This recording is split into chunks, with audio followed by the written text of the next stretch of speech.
Hello guys, Tops here. Today something special. How to make Battleforge fatigue neutrals scale into the late game. So we have currently the Oath of Wrath, this is my Oath Taker run, and we have negative defense. But this is Volmar, our Swordmaster. And as you guys know, Swordmaster is the perfect background for fatigue neutral, because we have really low fatigue and really low HP. So we don't have the fatigue to make him into a full Berserk Battleforge. Or do we? And actually, that's the point. How do we make fatigue neutral scale into the late game? It's with Berserk. And in my opinion, if you're outnumbered in the late game, and you're always outnumbered by scary opponents, the fastest way to win these late game battles, or the best way, is to eliminate threats fast. So attacking once per turn is a lot of the time not good enough. And this is our Swordmaster. I tried to give him, of course, attack and defense every time, and we got him up to 90 hit points at level 15 with Colossus. And I tried to give him some fatigue rolls. We have Quick Hands, Great Axe, Pole Axe, and bandages in the backpack. Highly recommended for stopping the bleed.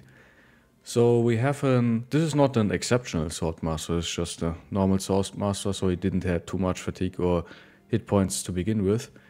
But with special famed gear, like this one, this is a really light forge armor with bone plating and the Oath Taker helmet, we are at full forge, but still with 39 fatigue, with brawny.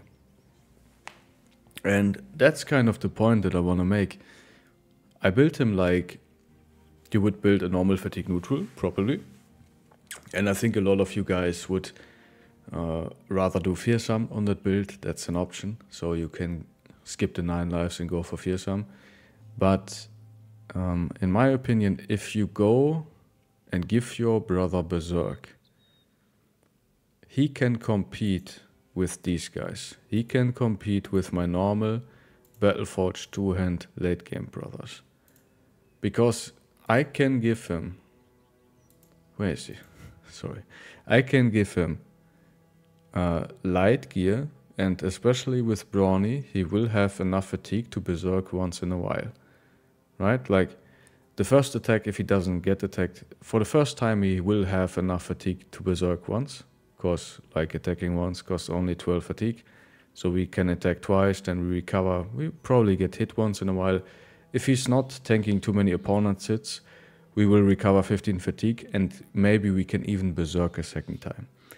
So, Berserk is, in my opinion, the way to make these guys scale into the late game. And also, when they have Berserk, they are leveling faster up in the early game fights, and they're contributing more to your team in these early fights. And this is our Swordmaster. As you can see, even with Berserk, he's not the highest killer in our team. Like 218 days, 157 battles, 173 kills. And that's kind of my problem with like Forge neutrals. They are not too good for killing. They're really defensive with like, just imagine like, he has like 47 base defense, 104 base melee skill, so an absolute killer. But like, if I compare them to other brothers, to Horst for instance, like most Berserkers rack up a lot of kills fast, right? These are more or less the newer brothers. If you look at my cleaver, has more kills. Not talking about my fencers, right? So they're like, yeah, they're not really big killers. And Berserk is an easy way to make them scale into late game. Berserking once in a while is still fine. If you buy them early, Swordmasters, if you buy them early and make them forge neutral for like these early power spikes in your mid game, where you have like this good bro who with an axe just chops your opponents because he has so much high melee skill. Like he has 77 base, like on a Swordmaster. So like, if you do that, right, with Berserk, they can scale into the late game. I highly recommend you guys try that out. Trying Berserk on your Sword Masters or on your Fatigue neutrals, and let them scale into the late game, especially when you find famed gear, when you find famed weapons that have negative fatigue to equip, negative fatigue to use, stuff like that. Then you don't have to replace your fatigue neutrals in the late game for like better bros. So highly recommend you guys try that out. You can still go fearsome on this build. Again, I find this build is relatively flexible in terms of perks. And yeah. Alright guys, this is it for this video. I stream daily on YouTube and Twitch. You can join me there if you want. Please like, comment and subscribe. I will see you in the next one. Have a nice day guys. Bye bye.